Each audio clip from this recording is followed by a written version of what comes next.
So this is part 2 of the true horror stories. It's not true, apparently. Not true, just saying. So currently we're on the second one. The first one is about a girl from McDonald's trying to eat this boy. Pause. And he ate his fingers and got arrested. Anyways, let's watch it. Your support means the world to us. I really don't care. If you've liked what you've seen, please consider liking and subscribing to our channel. That's what you should do. We would love to hear which one of our videos is your favorite. We're on a mission to reach 100,000 members in the SSG family, and with your help, we can achieve that goal. Thank you for being a part of our journey. Okay,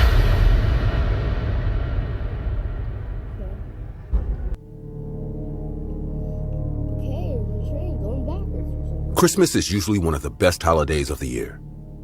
The kids are always happy. There's food, parties, and presents.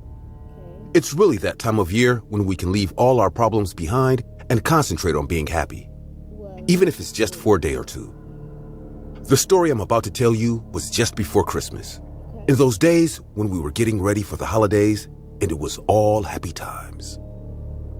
What neither I nor my children expected was that those moments of happiness would be interrupted because we had an appointment with the unknown.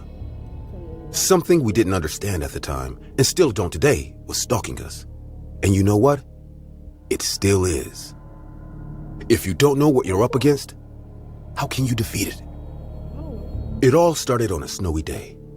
During those days, we decided to take a mini vacation and went to my parents' country house. My wife was hesitant to go since we had a lot of work to do when we got back. But the kids were on vacation from school and insisted all year to go, so we indulged them. It was only a few days before Christmas. We had already put up the Christmas tree and decorated our house in town. But the cabin still lacked some Christmas spirit. We brought some decorations to beautify the cabin a bit, but to my surprise, my parents had left us something. A human-sized Santa Claus. It looked like an animatronic, but it was very strange. It was too thin. Normally, Santa Clauses are similar to the real Santa, fat with a huge smile. But there was something weird about this one. His look was touching. He looked like some Santa Claus out of a child's nightmares. I was about to put it away, but my kids saw it at the same time I did, and for some reason, they liked it.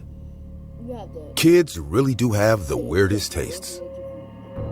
Other than that, the day continued as normal. We spent the evening watching movies and eating something as a family. The kids seemed very entertained, and my wife and I were very happy about it. Nothing prepared us for what would happen the next day. After spending the night sleeping comfortably, a scream woke my wife and me at the same time. It was the scream of one of our children. As soon as we woke up, we both looked out the window where the scream was coming from.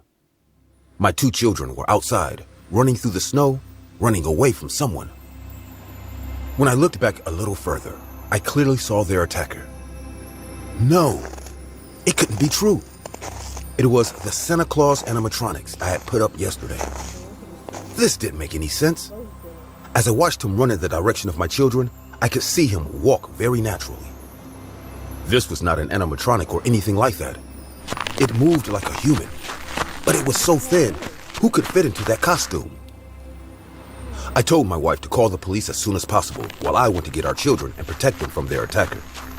At that point, I didn't care about bundling up or getting a gun. I had to go as soon as possible. As soon as I got out, I did not go in the direction of my children, but towards my attacker, who for some reason was not running, but only walking in the direction of my children. I don't know what this being was or why it was attacking my children, but I knew I had to do something to stop it. With all my strength, I threw myself at him. I still thought that all this must have some explanation. Maybe it was a person disguised as a Santa. Yes, that must be it. That was the only logical explanation. A little confident from the lie I fed myself, I tried to take him down, but that's when despair and desolation took over my whole body. When I was just a few inches away from him, about to knock him down, I was overcome with a horrible feeling of fear and sadness that prevented me from moving forward. Defeated and crying, I fell to the ground, clutching my chest from the pain I felt.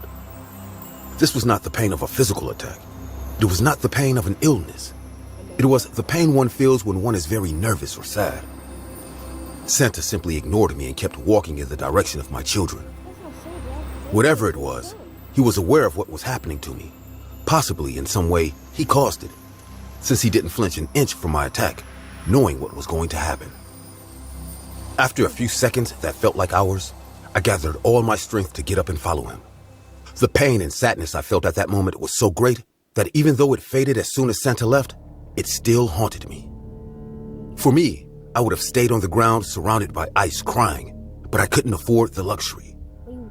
That being was after my children, and I wouldn't let them feel for a second what I felt at that moment, or worse. I got up and ran as fast as I could through the ice. My children and Santa were already far away in the forest, but the sound of their screams guided me on the right path.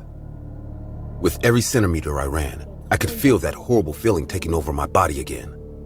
The pain in my chest was getting bigger and bigger. I couldn't be far away. The screams became closer than ever until, crying against a tree, I found my two children. In front of them, the strange figure walked slowly in their direction. As soon as I saw this image, I turned to Santa Claus. You would think that nothing had changed from the last time I did it and ended up on the ice crying, but for me, everything had changed. This time, I was watching as the strange being was about to attack my children, and at that moment, I didn't care about anything but protecting them. I ignored the pain, the fear, the sadness, the cold. All I could see was this thing approaching my children. With a war cry, I lunged at it and knocked it to the ice. Blinded by rage, I didn't realize what was really going on. I was just hitting an empty Santa Claus doll.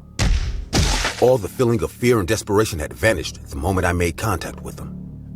Now I was doing nothing more than hitting an inanimate object while my children cried beside me. When I realized this, I stepped aside and went to hug my children while Santa stood destroyed next to us. It was all over. Once we got back, I threw all the parts of that Santa Claus in the trash and put a new one once we got home. I'll be honest with you, the new Santa Claus didn't last more than 2 days. Maybe I was still a little paranoid, but I could swear that every once in a while, it felt like it wasn't in the same position I left it in. As if his head or limbs were moving when no one was watching. Also, I couldn't shake this feeling. This feeling of paranoia that when I was near him, I was constantly being watched. For their part, my children didn't talk about it, but I could see in their eyes that they were terrified. At first, my wife thought everything I told her was a joke. But over time, she began to believe us. Although part of her thinks it's a strange collective paranoia. I can't blame her, and I can't blame you if you don't believe me. Not even in my wildest nightmares could I think something like this could happen. But I guess, as a human, there are things we can never understand. And you know what? It's okay. I don't want to understand what happened that day. I just don't want it to happen again. Okay. I just want my family to be safe. Good for you. Is that the end of that comment? Working at Yeah, Burger King is next, so this is part 2. Bye-bye.